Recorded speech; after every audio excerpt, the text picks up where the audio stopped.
नमस्कार दोस्तों, हम प्रीतम कुमार आपका फिर से एक बार स्वागत करते हैं हमारे YouTube चैनल वास्तविक बिहार में। तो जैसा कि हमने अपनी पिछली वीडियो में मजदूरों के पलायन के बारे में बताया था और साथ ही यह भी बताया था कि मजदूरों के पलायन के जिम्मेदार कौन थे और कौन हैं। तो आज की इस वीडियो में हम बात करने वाले हैं शिक्षा नीति के बारे में, माफ कीजिएगा, बिहार की बदहाल शिक्षा नीति के बारे में, जिसकी स्थिति आज मिट्टी के उस घेरौंदे की तरह हो चुकी है जिस पर अगर थोड़ा ही पानी पड़ गया तो वह ढह जाएगा। अगर वक्त रहते हमारे बिहार की शिक्षा नीति पर ध्यान नहीं दिया गया तो हमारे आईएएस की फैक्ट्री कहा जाने वाला बिहार कहीं इतिहास के पन्ने में गुम होकर रह जाएगा। जैसा कि हम सभी जानते हैं कि कोई भी देश हो या राज्य हो, वह तभी तरक्की करेगा जब वहां के लोग साक्षर हों, और यह तभी मुमकिन है जब वहां की शिक्षा नीति मजबूत होगी। इसी बात को मद्देनजर रखते हुए हमारे बिहार की शिक्षा नीति में भी एक बहुत बड़ा बदलाव किया गया। वर्ष 1967 का वक्त था जब बिहार के मुख्यमंत्री महामाया प्रसाद सिन्हा चुने जा चुके थे और शिक्षा मंत्री का पद संभाल रहे थे उन्हीं के मंत्रिमंडल से दलितों का मसीहा कर्पूरी ठाकुर जी, जिन्हें अंग्रेजी को छोड़ के अंग्रेजी शब्द सुनना भी नागवार था। और उस वक्त दलित बच्चों के लिए अंग्रेजी एक बहुत बड़ी समस्या बनकर उभर रही थी।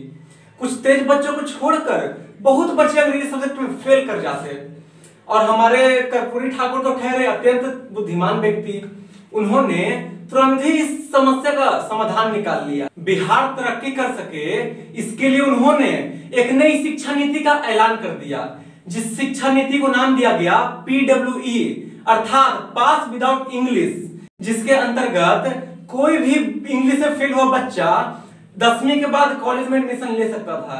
मतलब यह हुआ कि इंग्लिश में पास हो या फेल डजंट मैटर।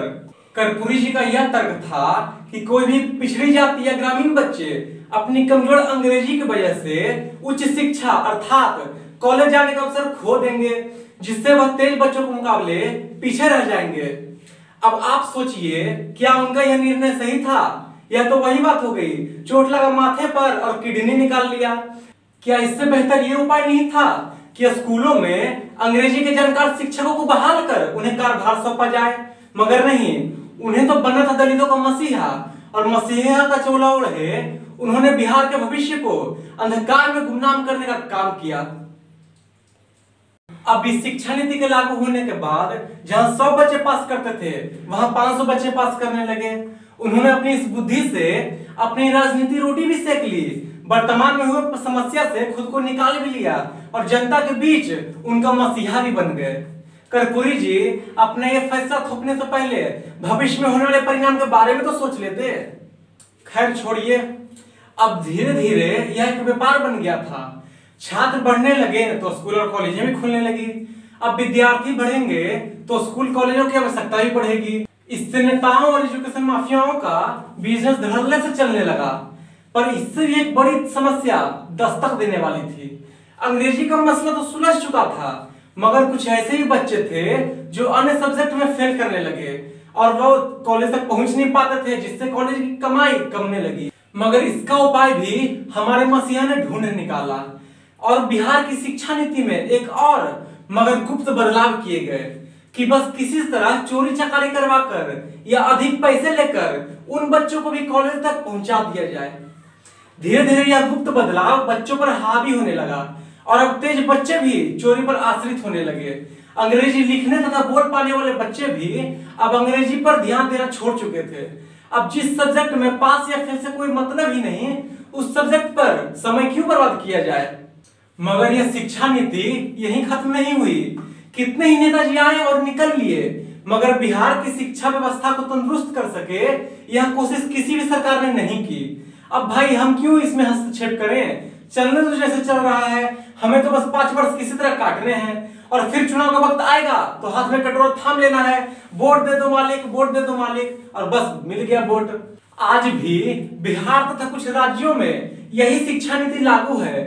इससे हम डिग्री तो प्राप्त कर लेंगे, मगर बुद्धि कहां से आए। अब स्कूल कॉलेजें बढ़ी तो वहां पढ़ाने के लिए शिक्षकों का डिमांड भी बढ़ गया। तब कम पढ़े लिखे या नहीं भी पढ़े लिखे शिक्षकों का घूस लेकर बहाली किए जाने लगा और यह भी एक एजुकेशन माफियाओं का धंधा बन गया। और टॉपर घोटाला तो किसी से छिपा नहीं है। क्यों? बिहार के टॉपर का नाम आते ही जुबान पर सबसे पहला नाम रूबी रॉय का ही आता है। यह इसी शिक्षा नीति की देन है। अब जब पुरानी शिक्षा नीति में बदलाव कर नई शिक्षा नीति का ऐलान भारत सरकार द्वारा कर दिया गया है, तब ऐसी उम्मीद नजर आती है कि हमारे बिहार के साथ साथ उन राज्यों का भी कायापलट होगा जहां ऐसी ही शिक्षा नीति लागू है। पर यह तो इस शिक्षा नीति के लागू होने के बाद ही पता चलेगा।